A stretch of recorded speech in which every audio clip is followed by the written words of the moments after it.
you for joining me on another episode of the Roundtable Talk Show. I am your host, Sharifa Hardy, and I have an interesting show for you today. You definitely want to grab your notebook, your coffee, and most importantly, grab a friend, because there's someone in your network, in your house, and around you, maybe a coworker, maybe a spouse. I don't know, but there's someone in your life who needs this information. Maybe they're just starting out on their entrepreneurial journey, or maybe they haven't even started yet. They're still sitting in that cubicle thinking about ways to work for themselves, but they won't have this information unless you go ahead and share the show with them.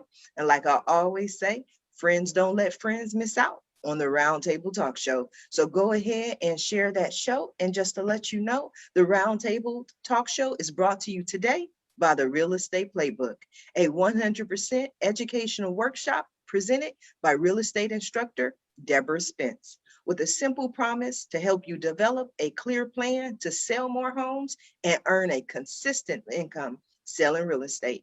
It's an in-person and virtual event. You definitely want to go. So click on that link in the Facebook post and grab your seat today.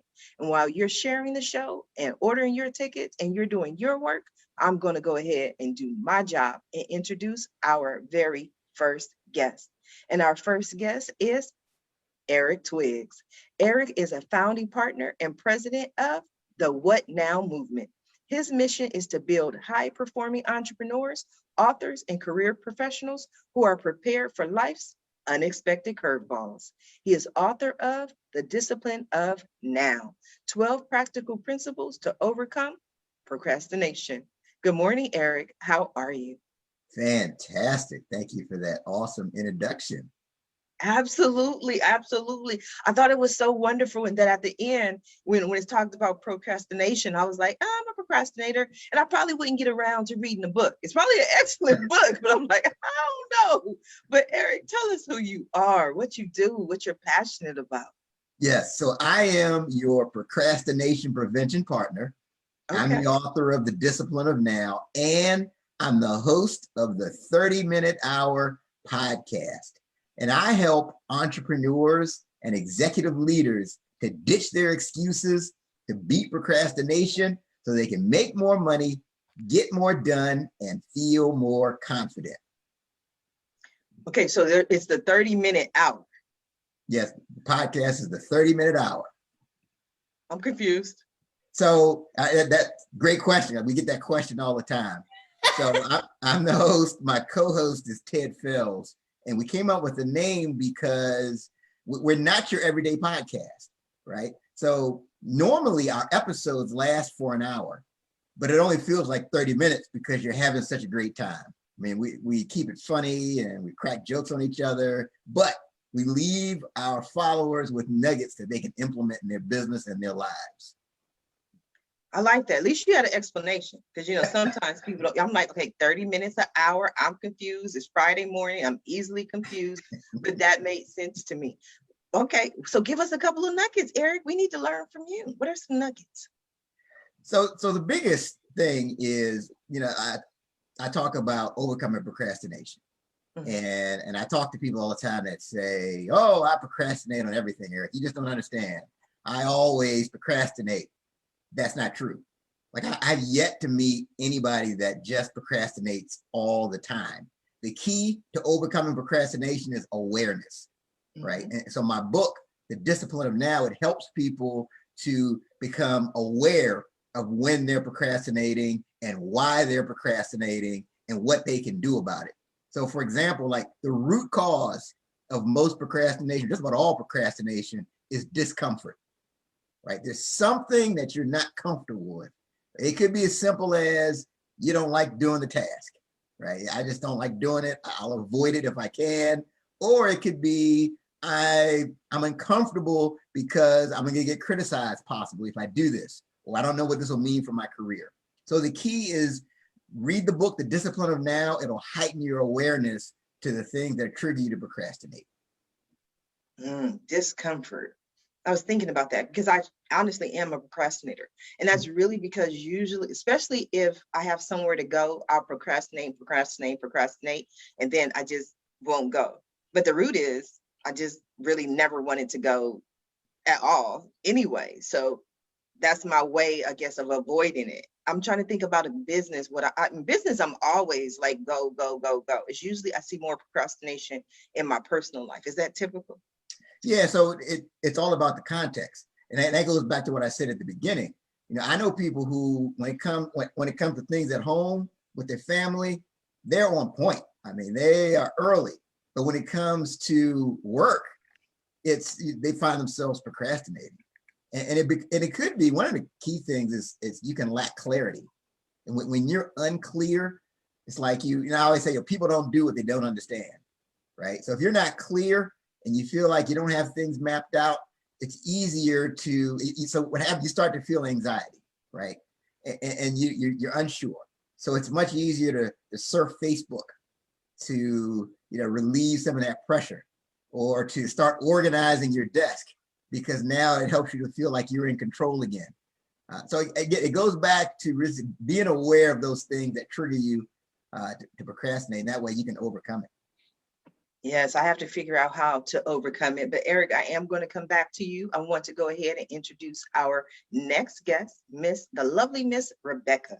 Rebecca is an international thought leader and the new breed of CFO, the Chief Fun Officer. She specializes in infusing fun into organizations, businesses, charities, schools, and families. Good morning, Rebecca. How are you? Good morning. I'm doing really well. Thank you so much for the introduction and for having me on the show. Well, you seem like a lot of fun. If it isn't fun, I really don't do it. That's kind of the name of the game here. And I'm trying to teach other people to do the same thing. I think that's wonderful. And I you're a lady. I'm not going to assume to guess your age, but I'm 45. And growing up, like the world is changing. I keep speaking to guests and like, we gotta have fun. We gotta have fun. We gotta have fun. But again, being 45, growing up all my life, almost everything I had to do, like, I don't want to do that. That's not fun. And people Right. are like, Sharifa, you're an adult. Everything is not going to be fun. I mean, was I the only one told that? You know what? I think that is something that we have learned to believe. I think that's actually a limiting belief for most of us, that as soon as we turn a certain age and we become an adult, that we have to stop having fun. And the problem with that is that when we do allow ourselves to stop having fun, and then we go on this quest and this chase for quote unquote happiness, that actually we end up feeling really unfulfilled, and our purpose isn't fulfilled because we're on this chase for this happiness thing that actually doesn't exist except inside ourselves, and it's something we can create. And the thing with the chase for happiness is that people now, and as we know, there's more and more millionaires out there, more and more people with financial freedom and satisfaction in that way. They're realizing once they've reached this, like the old American dream, that actually they're not so happy. And then when looking for happiness, we have this expectation of what it will be, and we just become disappointed, which causes this cycle of mental health and a lot of issues around that. So for me, it's about redefining what fun is, and fun not being frivolous and it's like child's play, or fun doesn't even necessarily have to be, skydiving and parachuting or whatever, right?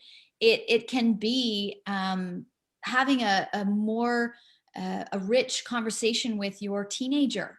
That could be fun, because think of the world that could open up.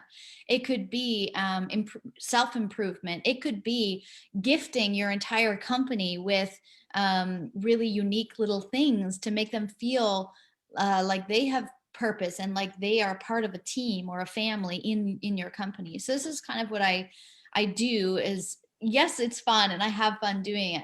But I think it's first about redefining what that word fun means, because in our culture, it's irresponsible and frivolous. And that's not what I promote. Although sometimes I think it's okay to be frivolous and somewhat irresponsible, I guess. Spontaneous would be the better word. But mostly redefining it to be like, wouldn't it be fun if our company was making more money and we were working less hours? Things like that, and then creative solutions on how to do that for, like, depending on who I'm working with. Yeah. So how did you come up with this idea? Where did this idea of CFO and fun start?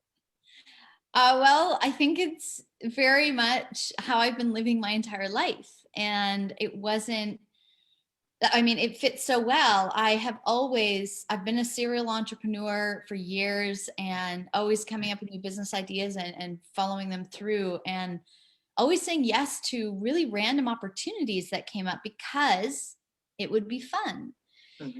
And then, so that combination of my life was actually, it does have a like stream of a lot of things that a lot of people wouldn't necessarily do, like quitting the stable job and, you know, flying to China on a whim that I might be able to do some voice commercial jobs. And I just did it. And then I built a company around it. And then I scaled that company. And now that's a really successful company. You know, people may not have got on the plane to go to China. So my life has just really naturally flowed that way. And then I saw this pattern in corporate world and in just in business of the trends were that millennials especially were quitting their jobs to become entrepreneurs. So they don't want to work in the corporate world. Or if they're in the corporate world, but they're offered more money, they won't go towards the more money if they actually like where they're working. So if you want to keep your top talent, I realize this is about creating a culture and an environment, a team or a family. If you're a CEO, you have to decide, do you want a team or do you want a family mentality? And then you have to build that. And the mistake a lot of tech companies, a lot of software companies, a lot of manufacturing companies make is that they first want to build the best company and then they want to work on their culture.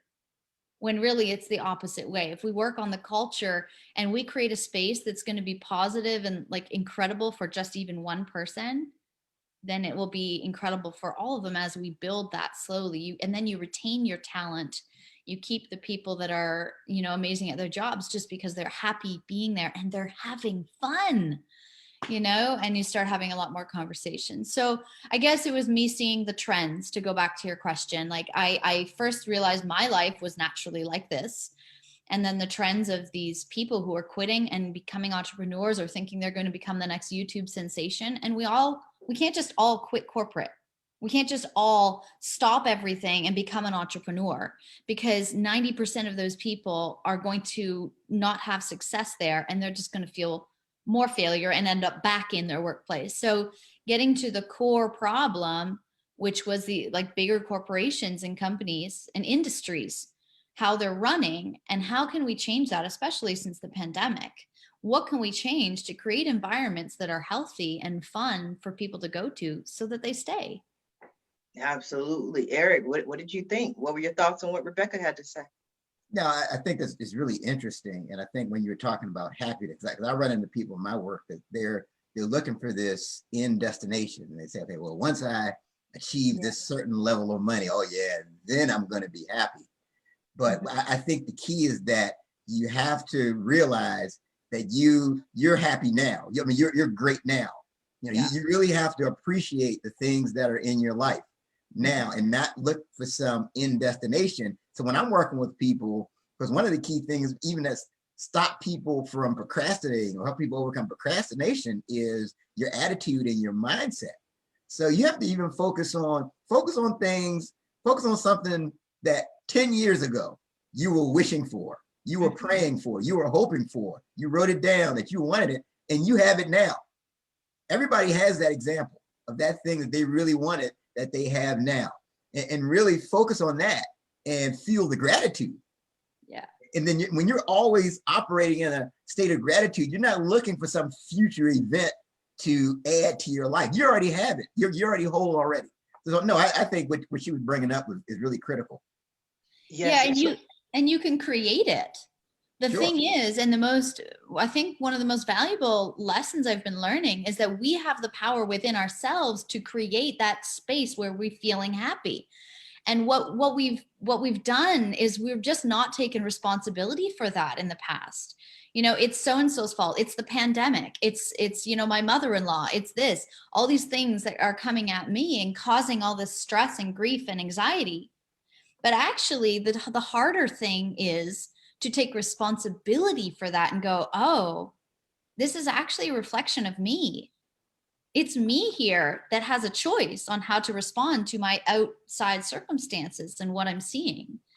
And I think that's a really tough thing for people to do, from senior execs and CEOs to anybody, to actually say, oh, this is about me. Like, I just came back from the Galapagos. I was living in Ecuador in the sunshine every day, and I'm Canadian. So I was cold and I was getting away from the cold. But I could have stayed for free, because flights right now, they're delaying them and you can change your flight at any time for free. So it was a real debate, but I had a partner back here and I was away from him for 3 months, and there was a big debate going on within me. And I was like, well, why would I go back to Canada? It's cold. I'm not going to be happy.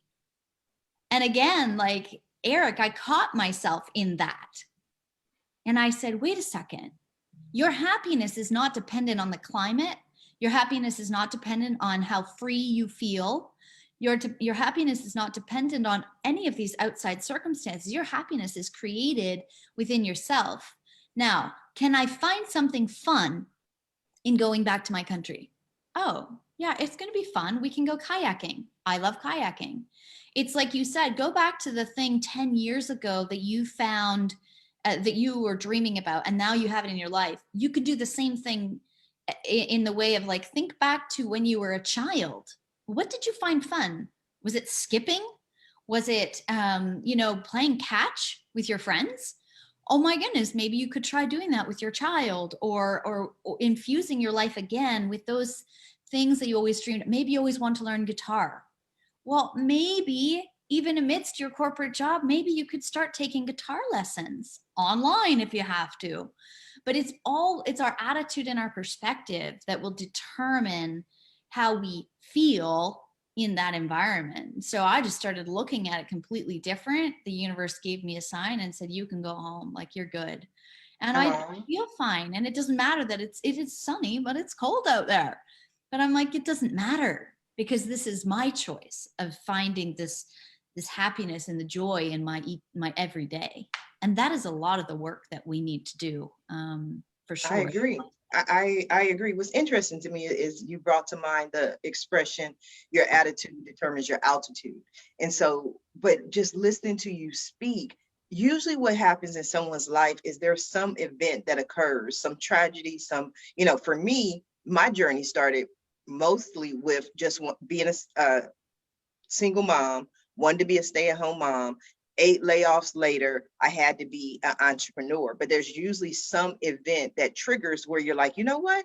I'll be happy. I'll respond to it. Was that true for you, Rebecca? Or you just always had this philosophy your entire life? That's really interesting that you asked me that, because I had a very similar interview yesterday about this. And you know what? I have thought about this, but I do not have the story of near death or cancer survivor or any major life-changing. I mean, I had supportive parents. I started traveling when I was quite young. They gave me opportunity. But I think it's just that I'm very aware of mortality. And I have been since I was a little girl, since I was very young. And I knew that I'm not going to get to live forever. And I don't know when my last breath is. And we all know that in our minds. But do we live that way? Do we say, well, would I do anything different if I knew I was going to die in a year? Would I do anything different if I knew I was going to die in a month? And really meditate on that and be introspective and actually change your life if there is a response to that. And that's what I do. If there's something I'm doing, a relationship I'm in, a friendship that's toxic, a company I'm working with, and it does not feel right, and I feel like if I only had a year to live, what would I change? I actually change it. So that is kind of how I've lived. And I've often wondered, why do we need to have a crazy car accident or get cancer or have a friend die of an early heart attack to realize that we don't know when we're gonna die, and that we should be living now. That's actually one of my mottos, like, live now. I wrote a song called Live Now, because do we get to hear it? Yeah, I've got my guitar over there. I don't play it. I don't play and sing it like that, but it is on YouTube. I have 2 albums that I released even before I was doing the coaching. So yeah. So we have to go to YouTube. We have you right here live and in person, but we have to go to YouTube to hear a couple of lines. Nothing. We get nothing, Rebecca. Oh man, it's get the guitar. I'll talk to Eric. Like we need something. It's Friday. We got to have fun. You talk to us about fun, but we can't even get a couple of ditties from you. Oh, okay. Well, come back to me and I'll give you a ditty. How about that?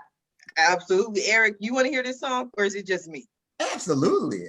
Yeah, I gotta hear it. You know, I can't just go to YouTube. I mean, actually live and in the flesh here. Absolutely. Yeah, I do normally perform with a band, so there's a little bit of pressure now, but I can definitely do some lines for you. Yeah, go to another question and come back to me on that. Absolutely. I'm gonna give you some more time. Don't worry. I'm over here with Eric.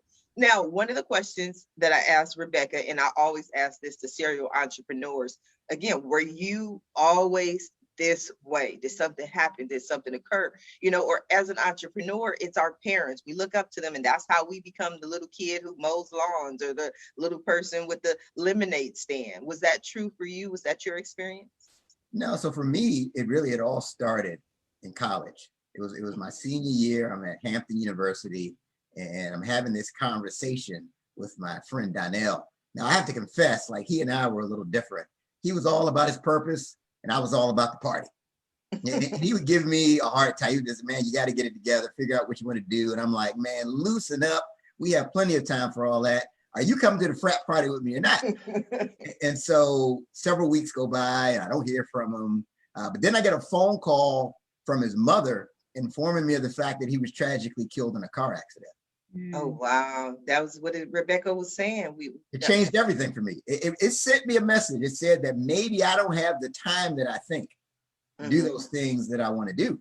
And that's when I started focusing on time management, being productive and overcoming procrastination. I think about that event all the time. It's a reminder that you really have to seize the moment. Did you party less? Did you because just completely change everything? So I thought the message was that, I need to achieve success as soon as possible. That's what I grabbed from it. So once I graduated from college, I really started focusing on climbing the corporate ladder and kind of like what we were talking about earlier. You know what? I'm going to get to this point. I'm going to be this successful corporate person. And so I got to this point. Right? So it was 8 years or so later. And I was a district manager. I had 17 locations I was responsible for in the automotive service industry. We're winning all of these awards. I'm getting all these kudos. I'm making really good money. I'm driving around in my BMW. If you saw me, you would say, yeah, Eric is definitely successful. Wow, he's made it. And I remember this clear as day. I'm sitting at the light and I happened to look in the rear view mirror. And the eyes that were looking back at me were the eyes of someone who hated what he was doing. Right. So the problem was I realized that, yes, I was making a good income, but I didn't really feel like I was having an impact. That's what it was. So I thought the message was, get to the income as fast as possible. But it was really about, I think we're all here to make an impact. Yeah. And to this point here, I really started to focus on, what can I do to make an impact? What am I passionate about? And here we are. We're not here, Eric, because I'm not here with you. You just left me in the middle of the story. What happened in the car when you was looking in the visor? Did you get out the car and run screaming? Did you quit your day job? What happened next? Okay. I'll continue the story. All right. So I started to think about, okay, what is it that I really want to do? So at first, I feel all my friends were getting into pharmaceutical sales, right? At the time, that was the hot job. And everyone's trying to, and so I remember I went to this recruiter and I said, you know what? I think I want to get into pharmaceutical sales. That's what everybody else is doing. And he was like, Eric, why in the world would someone hire you to sell pharmaceuticals? That's ridiculous. You don't have it on your background. What do you really want to do? And I'm like, okay, I want to make more money. What do you really want to do? He just kept asking me that. And finally, after about his 7th question, I'm like, you know what? I don't know. I thought it was really about the money. And then I started to look back during my career as far as the time where I felt fulfilled, right? And it was always when I was speaking in front of a group. Even when I was in corporate, I was a corporate trainer for a while. And I would always, after I did like a training session, I was thinking, man, you know what? People actually get paid to do this all the time. Man, I could just do this. This would be cool. And it would always come back to training. So after about 3 years of procrastination, yeah, I know I'm the procrastination guy, but after 3 years of procrastination, I actually joined a Toastmasters International, right? And I knew I was passionate about speaking. And then from there, that's when the steps started to reveal themselves. When I joined Toastmasters, I met a mentor who had a training program that trained professional speakers. So I took that. And then that went very well. And then I met someone who was in the National Speakers Association. They kept telling me, you know, you need to join the National Speakers Association. So I got to the National Speakers Association, I met one of my other mentors, Dr. Willie Jolly. And he ended up writing the foreword to my book and gave me a lot of encouragement. And so each step just started to reveal themselves. And that's how I got to where I am now, where I'm a professional speaker and I coach. And I'm the president of the What Now movement. I love that. And it just goes to show that you can earn a living doing what you love. And that was for me. I was always one of those kids that was slightly jealous and envious of those people who always knew what they wanted to do. Like people who I want to be a doctor. I have to be an engineer. I don't care. I love to teach. And I was never like that. I always felt that there someday I'd wake up and be like, this is Sharifa.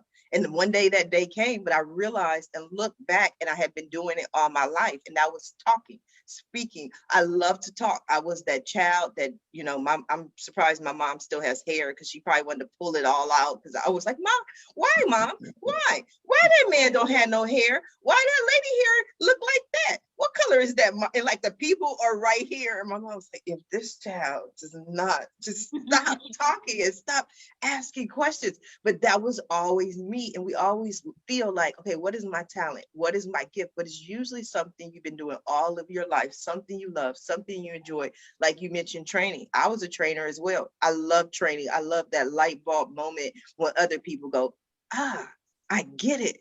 That to me is a super feeling. So I can definitely relate. So is that enough time for you, Rebecca? Did we stall long enough for you? Let me know, because I'm good at this.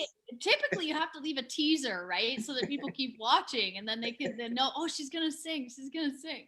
Okay, so we need more build up. We need more build up. I can do it. I was just wanted to say something to what you just said. Like, this is the key. I was the same way, Sharifa, where it was like, I still don't know what I want to do. Like, what is it that we're doing? We're doing life. Right. This is what people need to do more of, is do life and do it to the best of your ability with the talents and the gifts that you've been given, and keep going on that path and stop chasing money. Stop chasing, oh, it's going to be better when I'm married. It's going to be better when I retired. It's going to be better.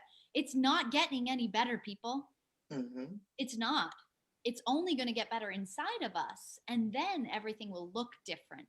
And that's the work that most of us need to do, so that we can raise the frequency of this planet, so more good can be done, so that more love can be spread throughout. And sorry if I sound idealistic, especially during a pandemic, but I still believe we have the power within us to show love, especially right now, to our neighbors and to strangers and to the people that we're interacting with, rather than judgment and all these other kind of lower frequency emotions. So yeah, I think you may be idealistic, Rebecca, but I can tell you this right now: you are not the only one. Yeah, okay? Good. We need those idealists. We need dreamers. We need more art in the world. We need people to go inside themselves, to become more aware, so that we can all take responsibility for our own lives. And then once you do, you will be more free. You will be more fulfilled. You will be more satisfied in your marriages, in your work, in your travel arrangements, in your friendships, in everything, in everything. So yeah, live now. That's that moment where I just hear, I wrote a song about it. You want to hear it? Here you go. Actually, the song I wrote, it did follow the death of a family member. He was actually only 7 years old, and he died on a cruise. He got meningitis on a cruise, and so he was a 7-year-old. What's that? No, so I'm sorry to hear that. Yeah, it was a cousin, and he was just a little powerhouse, and you could tell that even in his 7 years, he was a light to anyone he met. He was people, even on his little like hockey team, they would come up and want his advice and talk about, he was just that energy kid. And yeah, he was with us way too short, but he lived the life he was given, and even though it's tragic and he was only 7, he lived a damn good 7 years. And should we all be able to say that? If we only live 50 years, then make it good. And that's up to us to do today. So the song, yes, the song. I'll just sing like once through. I've never done this a cappella. This is so funny. So I'm gonna like pick a note of, I think it's kind of low. So it's live now. Don't wait for the clouds to clear. The moment you want is here and now. Just allow all that you're waiting for. You still have so much more to give. So live now. Now is the time. Only fools fall for tomorrow. Today, you make your dreams come true. Here's how. Live now. Yeah. That was beautiful. You could tell in every note you was professionally trained. That was beautiful. Like I know I'm going to hear your voice somewhere. You have that Celine Dion ring to me. Like that's the energy, the passion, and it reminded. What is that song I love? I can't even think of the song but name of the song now. But it was Celine Dion. Because you loved me. Like I heard a certain like tone, so I thought that was beautiful. So okay, let me go a different. So no American Idol, no America's Got Talent, nothing. No, you know what? I had a professional career. So here's the thing. I was pursuing my music career at the same time I was teaching. So previous to coaching, I was teaching. And previous to that, I was doing therapy. I studied psychology. So when I was teaching, all the kids would, they would inevitably figure out that I was a singer, and they would YouTube me or, look me up on their apps. And, oh my God, you're famous. And I would say, no, I don't want to be famous. Do you know what they go through? Because all the kids, all they want is money and fame, right? And fame, if it's on YouTube, is fine. And I used to debunk it and just go, this is what life looks like when you're famous. And we would watch a documentary. I was teaching older kids, and it would open a really great conversation about that. What was your, sorry, I totally got off track, Sharifa. No, it was fine. I was asking why you're not singing professionally. You're like, I'm a teacher. Right. My heart was with the kids. That's what I heard. Right. Yes. Well, I did. So I was a professional singer. I went and sang internationally. I was singing on like the 5-star resorts in Bangkok on contract. And I was touring my second album in Beijing right before the pandemic hit. I was scheduled to go to Germany and the Netherlands and Australia. It was all kind of in the works. And the beautiful thing about this last album was, because I have 2 companies, the thing that I released in October was that all proceeds for the album were now going towards helping women and children in Africa. I do a lot of volunteer work in Uganda. And it was like this mind-blowing thing for an artist, especially, a singer, to finally reach a place in her entrepreneurial music career and be able to say, I'm going to give all the money from my music to these organizations in helping women who are becoming entrepreneurs and children. And I kind of focused on FGM, female genital mutilation, and how it needs to stop so that women can rise in the world. And so that was a big thing. But I was a professional singer. I am still a professional singer. I did a professional show for a big organization here in Canada, and it was streamed across the country. It's just, yeah, obviously we all have to shift, and there's no doubt that that's coming back. In fact, right now I'm designing custom international trips for organizations and companies and coaches who want to bring their clients on a real authentic journey to live the experience, not just talk about it, not just Zoom about it, but actually be with their coach or be with their company heads. CEOs are bringing teams to come and actually have that in-person experience. And I'm on some of the trips coming on and doing a concert. So it all kind of rolls back together, and the things that we can offer and value, the value we can offer to people in life, you know, it's like, that is rich. Art is rich in experience. Culture, bridging these gaps is my mission, bridging the wealth gap and the race gap and the gender gap, and bringing us together in a life-changing experience where we just start seeing each other as people. That's it. I love it. I We're love just it. I love it. people. We're not so different. Yeah. Yes, I love it. I love it. I love the song. I love the energy. I love the idea. Now, Eric, you are the next contestant on America's Got Talent. What you got for us? We're in big trouble. Yeah.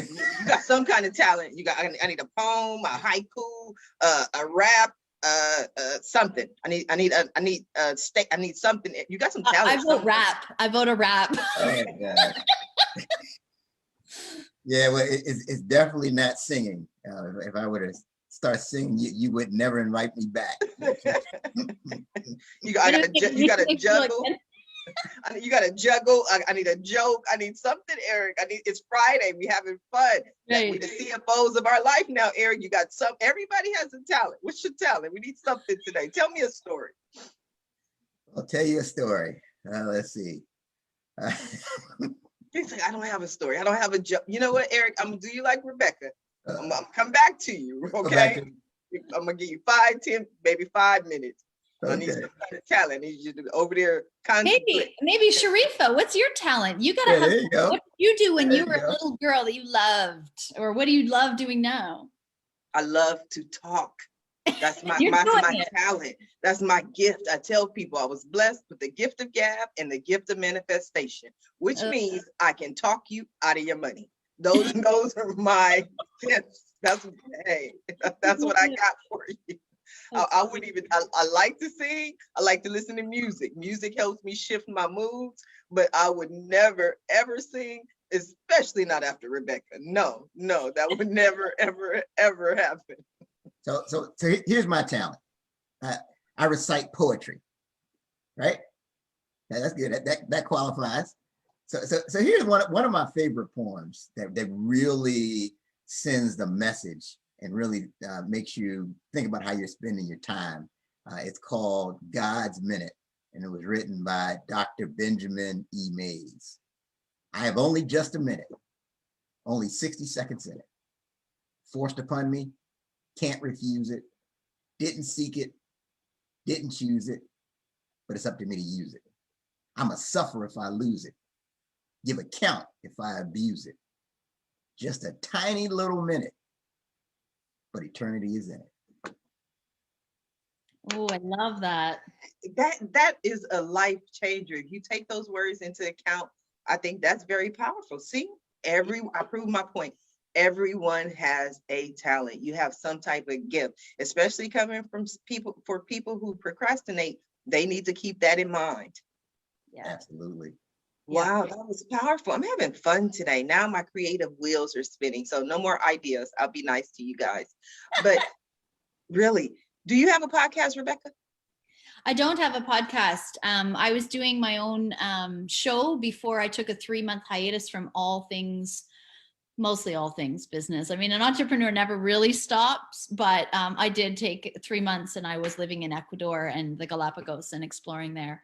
So I'm kind of redefining some things, but I actually feel often inundated by social media, and like there's no end to it. And so I have to create a space so that I don't get overwhelmed and anxious and about what it is that I'm supposed to be doing. And without that, that feeling that I think a lot of us have right now is like, I should be doing this, I should be doing that. Like I should be growing my business. I should be investing my money here. I should be doing that. I should be that.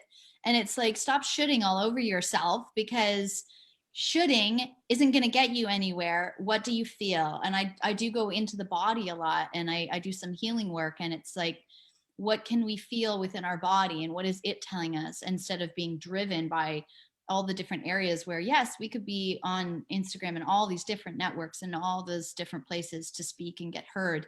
But I also, like you, Sharif, I do work in manifestation, and I find that my clients just are drawn to me. They find me in organic ways. Not that I don't do any advertising, I will again. But they just find me, and it's automatically like it's a click, and they just know they're going to work with me. And that's interesting. Yeah. When you first started speaking, I could sense the metaphysical, that there was, that in some way, in some form, that you had some aspect of the metaphysical in your bio. It didn't show up, but it always shows up in the person's speech. And it's not a negative or positive. It's just something that you notice. So you do healing. What type of healing work? What's your modality? You know what? I don't even name it a modality. Good answer. I like that. When people tell me the modality, I can tell you where they at. Yeah. And I just, it's just very intuitive. I would say it's an intuitive thing. I don't do any one particular thing with people. In the midst of a conversation, if I sense that there is a lot of pain around a specific topic, then we may pause talking and focus on the body and where that pain shows up within the body. And then we really just focus on the physical sensation rather than the emotional traumatic story that we often are telling ourselves in our head that causes our emotional reaction.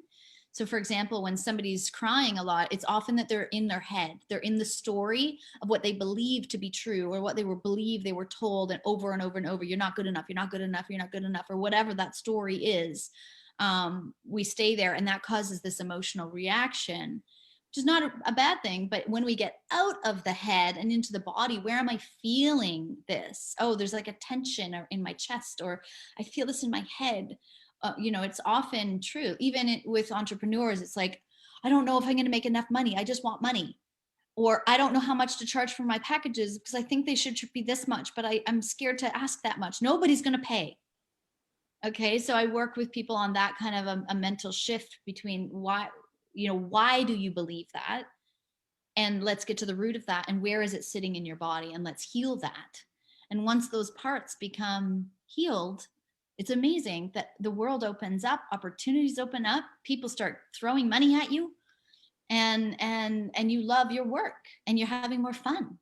So all of this is just part of a customized program that I do for each individuals, but also just like corporations, businesses, companies, just very intuitive what they need. I like that. Now, Eric, do you figure out intuitively what your clients need? Because I can imagine if there's some discomfort in procrastination, there's some reason, some emotion that they have that's stopping them from moving forward. So how do you get to that? How do you get to the root? And what are some of the results that you see once people understand why they are procrastinators? Yeah, so it goes back to discomfort, right? And I've just figured that just of years and years.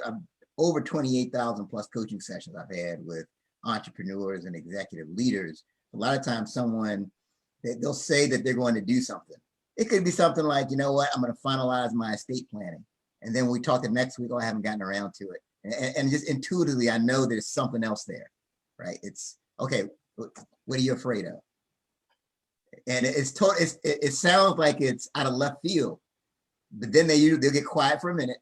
And then it's like, well, you know what? I'm afraid that that fear comes. Then once we get the fear or the issue that they're uncomfortable about, once that comes to the surface, then when we talk that next time, guess what? They've done it. Mm-hmm. So it's really about but I literally run most of my business off of feelings. It's crazy. I mean, something as simple as if someone wants to appear as a guest on a 30-minute podcast, I've got a gatekeeper, for every 5 people that apply, usually one person that makes it to me. And when I'm talking to them, it's off of feel. I can feel. And I've found that whenever I ignore my feelings, that's when bad things happen. I find that I have a system for the Roundtable Talk Show and how I bring on the guests and how they're scheduled. And anytime I go outside of my system, anytime I make an exception, anytime I go around the process, 10 times out of 10, something goes wrong. And I'm like, that's why I have the process, because it never works outside of it. So I can completely understand. But what's interesting to me, and I tell people all the time, so don't judge me, but I am sexist. And you won't hear a lot of men say, I go by what I feel. So that's were you always that way, Eric? No, I think just the years of repetition. I think you get to the point where I think you can be more intuitive. No, I think initially I was probably more, okay, let me listen to the exact words they say. Let me, right.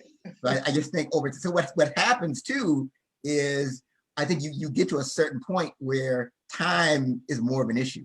So you don't have time to go. So you start to develop certain shortcuts. Like even, in the hiring sphere, man, I could get to a point, when I had 500 people working for me, I could be around for somebody for 4 minutes and tell you whether or not they're fit for the role. And, one of my subordinate managers, I would say, don't hire him, here's why. And they would hire him anyway sometimes. And then it would come back to bite them. And they're shocked, like, how did you know that? But it's just that, but I think we all have that intuition. And I think the key is, number one, I think everybody, you have to listen to your body. Like if you're about to make a decision and you just feel this unsettled feeling, I would really revisit that. Don't just move forward with it. That your body is the most intelligent system. And a lot of times when you listen to it, you'll make better decisions. Yeah. Oh, I completely agree. It would have seemed that Rebecca would talk about that, but it's like interesting coming from Eric and the intuition and just trusting. Yeah. And it is repetition, which is exactly why when I help businesses, help entrepreneurs, help people. But when they say, "Oh, Sharifa, you're a wonderful coach," I'm no, I'm not a coach. I'm a consultant. Because those conversations when I tell someone this is what you need to work on, let's do this. This is the next step, and then they come back the next week. I don't do any of that. I don't want to sit down and speak to the same person week after week for 2 years over the same issue. That's draining to me. And then I'm like, I can never be a therapist. That would literally, and I tell people I went to college to be an accountant. I couldn't even sit in a cubicle and just count, beans. So I know I can't sit in a little room and what's going on with you today? And what happened? I would be bored out of my mind. So I definitely wouldn't be able to do that. Rebecca, what are your thoughts on what Eric had to say? Yeah, well, even just with what you're saying right now, like a lot of times when we are in therapy, I feel like we just keep going back and back and back, and we get the same advice a lot. And I'm speaking because I've done the therapy thing. But I found when I did that, the clients weren't as willing to take responsibility for their actions, and they weren't ready to change. So they were still stuck in their old habitual ways, the habits that they developed from the time they were children, habitual thoughts, habitual patterns, habitual actions. And they were just in these cycles and thinking that therapy or the therapist was just going to help them, but not really willing to change their actions and open their mind to do a new way of doing things. So I think that just with everything, now in the new world of coaching and a lot more people hiring coaches and mentors, I think like me, I was ready for change. I was on board. Like those are my clients. I'm like you, Sharifa. Like if you're not ready to make a change, like don't come to me and tell me about your problems, because your problems are, those people will be toxic to you. Those people will take your energy from you. Those people will always have something to complain about. It will not matter how freaking awesome their life is. They will find something. Those people are not my clients. The people who are ready, the game changers, the people who are ready to take action, to think outside the box, to go, holy shit, I didn't think of that. That might be freaking awesome for my company. It might be like bringing babies into our communities so that now we have this huge gap. This is a very specific topic, but I'm kind of passionate about it. And I don't understand why in North America, we don't get it. In Europe, they do a little bit more, but where we segregate, we're just always segregating everybody. So it's like even a trip, take something as innocent as simple as a trip. Oh, this is just for 20 to 29-year-olds. Oh, and this one is for 60 plus. And it's designed specifically for people who are retired, you know, and then this one's just for men and just for women. And I see some benefit to that. But what I'm designing is something that bridges these gaps between social economic status, between gender, because what I see in the world and what I've seen when companies make changes that are bold, like, yes, you can bring your 3-month-old baby to the office, and it actually works. Because now mom is not worried about the baby, not spending money on childcare. Now baby is with mom. And not only does the mother benefit, the entire company benefits, because now it's a community raising a child. Hello, tribal mentality. This is what human beings did in the very, very early times that we've gotten so far away from. We are actually like what I call a mismatched evolution. We have evolved so far that we are not really matched well to our environment anymore, because we've created this weird environment for ourselves where, yes, now only these people work together and these people are separate. But what I see over and over again is when we bridge those gaps, when we bring, you know, an entrepreneur who's 60 plus, who has a lot of experience, but he's going through retirement. So he needs to find significance in his life, because what if he quits his job? He's been married for 27 years, maybe not super happy in his marriage, so needs to make a shift there, but he's also fearful. But he has so much experience in his job and he's so good at it. So why don't we just match him up with some young 20-somethings and they can create something together, or give each other that support and guidance in life? Because 20-somethings, believe it or not, have a lot of amazing things to say and that they can do and contribute to a company that's been running for 40 years. And vice versa. The 20-something-year-olds who are starting tech companies think that the 60-year-olds have nothing to offer, but they sure as hell do.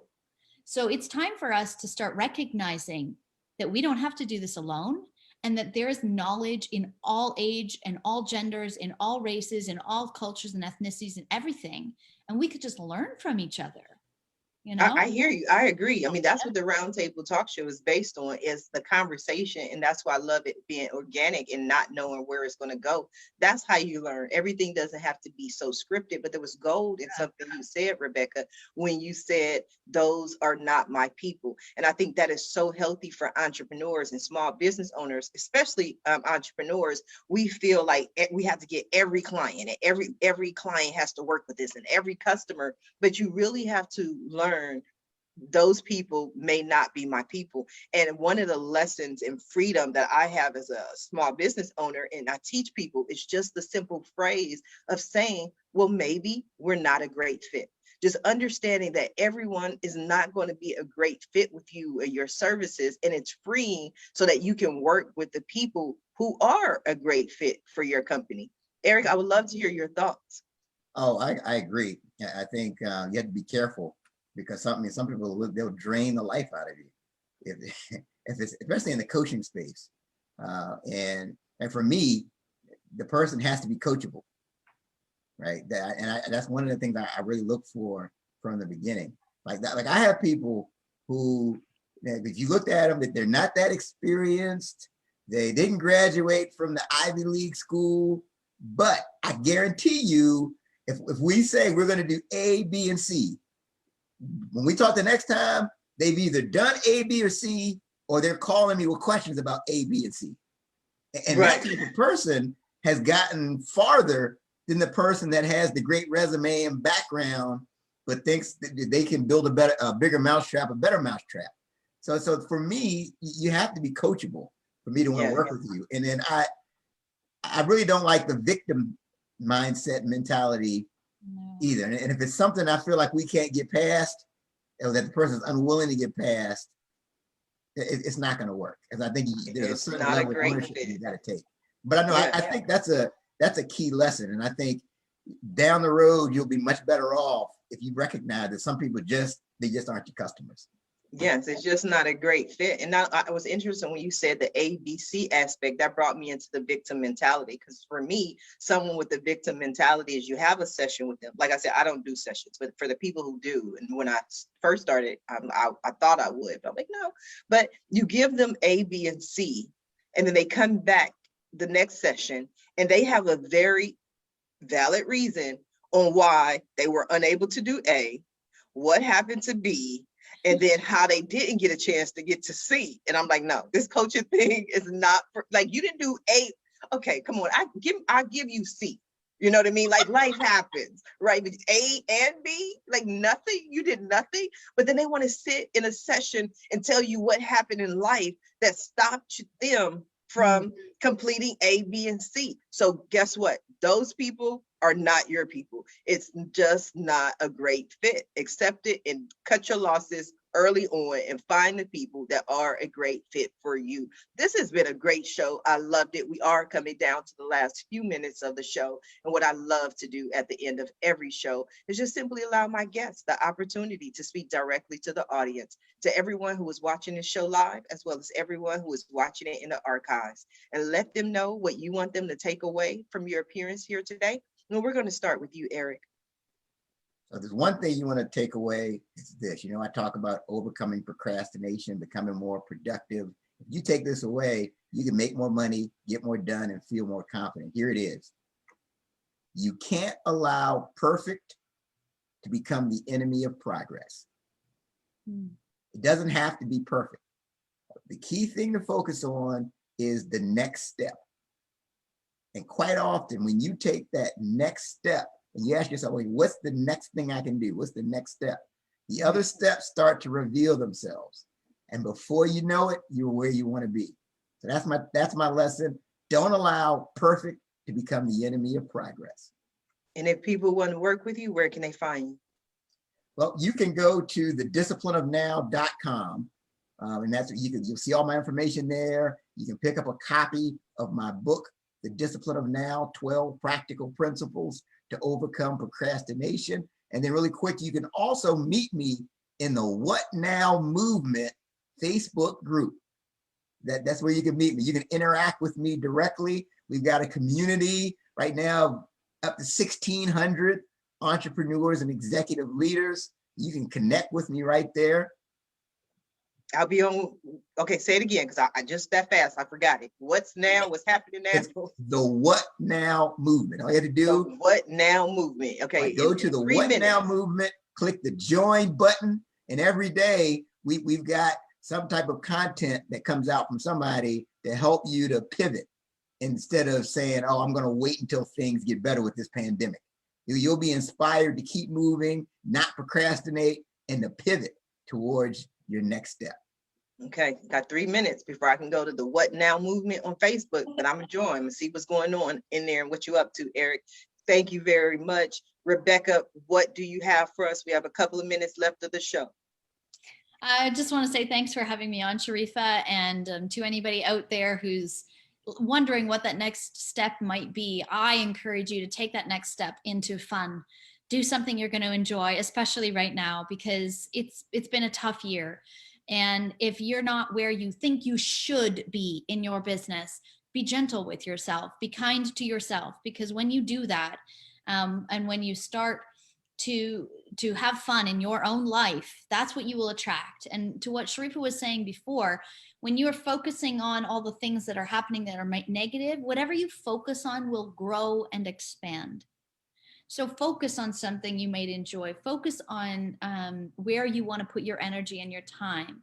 And whatever you choose to focus on, because that is your responsibility, then that will grow. That thing will expand beyond your wildest imagination. And you can find me. I would love to actually, I'm giving away music. It's available on Spotify and YouTube, but if anybody listening would like a copy of the actual download, I'm happy to just give that to you for free. No strings attached. You don't have to have a call with me. There's nothing like, I'm not going to sell you anything. But if you do want to get in touch with me, it's easily done through my website. I do have a Facebook group called Own Your Voice, Powered to Live Courageously. It's just for women right now, but I'm contemplating opening it to men because of this. I don't want to. You gotta open it to men, Rebecca. We just talked about sectioning it. Yeah. No, we got to include everybody. But back to that download real quick. We have a couple of seconds. Is that the download of the song you sang earlier? I have 2 albums. So I have a new album. That song I sang earlier is on my first album. It's more of a jazz album. The second one's more like a pop kind of poppy jazz infusion album. But they're all, I mean, if you Google my name, you'll find it on the YouTube channels and you'll find it on Spotify.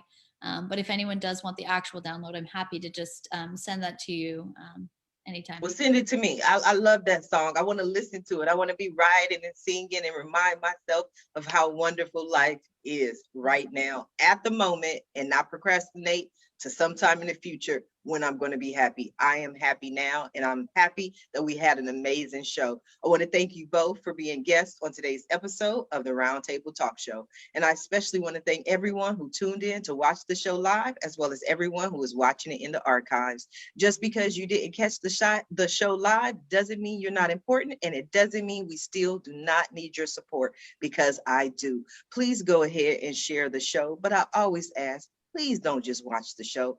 Please don't just share the show. Support our guests. Our guests are here this morning to share their journey, their story, their advice, and their talent today with you. So support them. Their website links are in the Facebook post. Follow them on social media. Reach out to them. Send them a message. And when you do, please let them know Sharifa Hardy says hi. Now, if you're interested in more ways that I can help your business, or maybe you want to be a guest on the Roundtable Talk Show, please visit my website at asksharifa.com. Until Monday morning at 8 a.m. Pacific, everyone have a safe and a blessed weekend. Bye now.